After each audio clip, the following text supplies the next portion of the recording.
Assalamualaikum warahmatullahi wabarakatuh. Perkenalkan, nama saya Perjal Julistian, NPM 202191096 dari kelas C.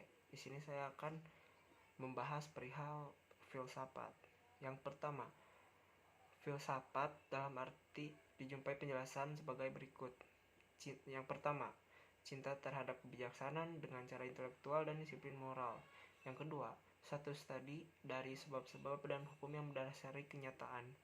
Yang ketiga, satu sistem bagi pedoman hidup.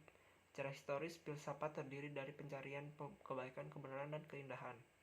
Tetapi dalam masa mutakhir ini, peranannya adalah untuk menemukan arti dalam sebuah benda. Menurut Barrow 1977, pada akhirnya semua nilai ditetapkan oleh filsafat dan berasal dari pengetahuan.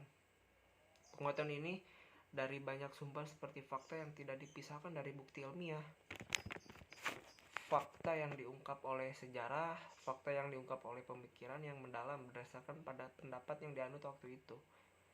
Pendapat ini dapat berdasarkan pada fakta ilmiah atau tradisi atau akal sehat. Filsafat itu berkenaan dengan kebenaran, kenyataan, dan nilai, serta ia berhubungan dengan konsep seperti tujuan, maksud, asas, asumsi, hipotesis, dan hal yang lain sejenisnya. Kegunaan filsafat. Salah satu kegunaan dari filsafat adalah berkenaan dengan batas pemikiran yang diperlukan untuk menentukan arah dan tujuan. Kemudian penafsiran tentang tujuan dan arah yang telah dirumuskan, sehingga dapat dipahami oleh pendidik. Kegunaan lainnya adalah dalam banyak segi dari pendidikan, filsafat digunakan untuk menganalisis dan menilai tujuan pendidikan yang telah ada. Siklus filsafat, pengetahuan dan proses ilmiah, karena pengetahuan merupakan dasar bagi filsafat.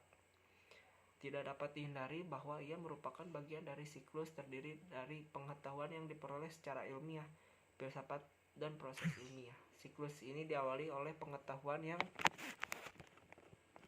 diperoleh secara ilmiah. Bila pengetahuan telah dipahami dan ia telah berfungsi dan memiliki kekuatan, maka akan menghasilkan filsafat yang lebih logis dan rasional yang lebih kaya. Filsafat dan pengetahuan yang diperoleh secara ilmiah berkaitan erat. Pengetahuan yang bermutu yang diperoleh secara ilmiah akan menghasilkan filsafat yang lebih dapat diterima, dan filsafat yang baik akan menunjukkan masalah dan mengungkapkan jurang dalam bidang pembelajaran. Cabang filsafat. Karena filsafat mewarnai setiap tindakan atau konsep dari guru pendidikan jasmani dan olahraga sewaktu melakukan berbagai peran yang diisyaratkan oleh profesi pendidikan jasmani dan olahraga, akan tetapi mengambil manfaat bila memiliki pemahaman yang lebih baik dari filsafat yang klasik serta berkaitannya dengan berbagai aspek dari proses pendidikan. Begitu pula ia harus mengenal filsafat pendidikan yang berasal dari filsafat tradisional. Menurut Barrow 1977, ada 6 bidang studi yang pokok dalam filsafat seperti diuraikan seperti berikut. Yang pertama, metafisika. Metafisika berhubungan dengan keberadaan dan mempelajari hakikat sesungguhnya dari sesuatu. Ia menggunakan pendekatan spekulatif dan mengajukan pertanyaan tentang segala sesuatu mengenai manusia dan alamnya. Ia mencari jawaban terhadap pertanyaan seperti, apakah alam semesta ini mempunyai arti? Apakah Tuhan itu ada? Apakah ada roh?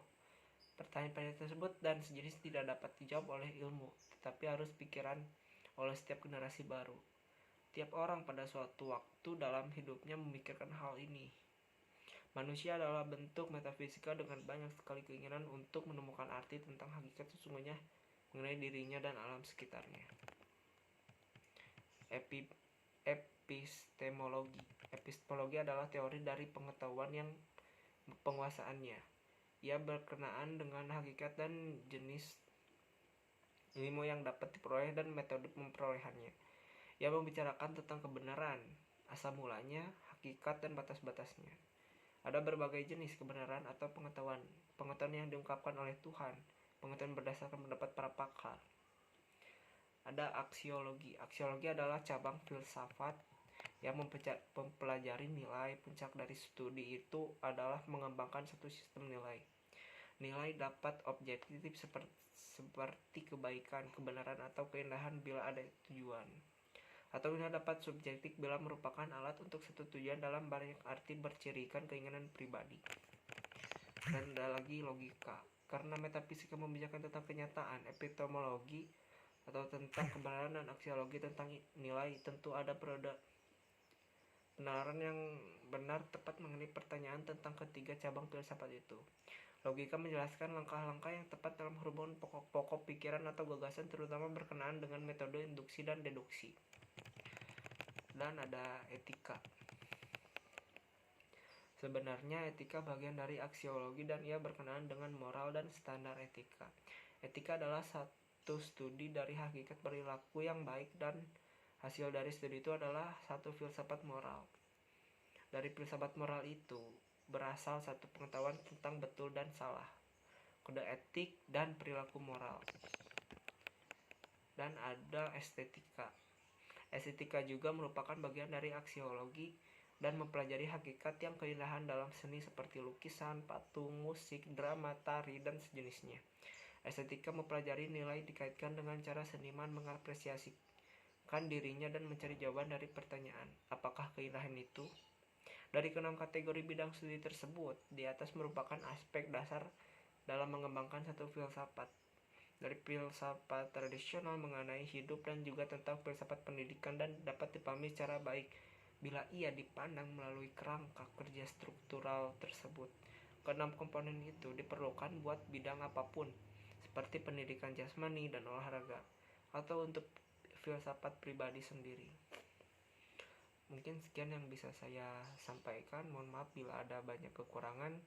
Wassalamualaikum warahmatullahi wabarakatuh.